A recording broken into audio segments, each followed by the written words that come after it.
Pancake for breakfast. Gawa tayo ng pancake this morning, and then magagawa din ako ng itlog. Ayan lang ang ating simpleng breakfast. Okay, Mrs. Wang, good morning sa inyong lahat dyan. May you all have a blessed day.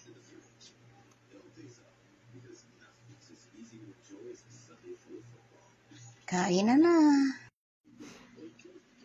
Ito na ang ating itlog. Naluto na natin.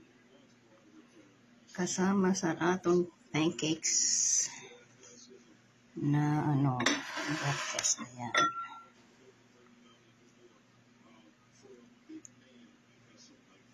Simpleng breakfast lang to. Ayan. Pancakes at saka eggs.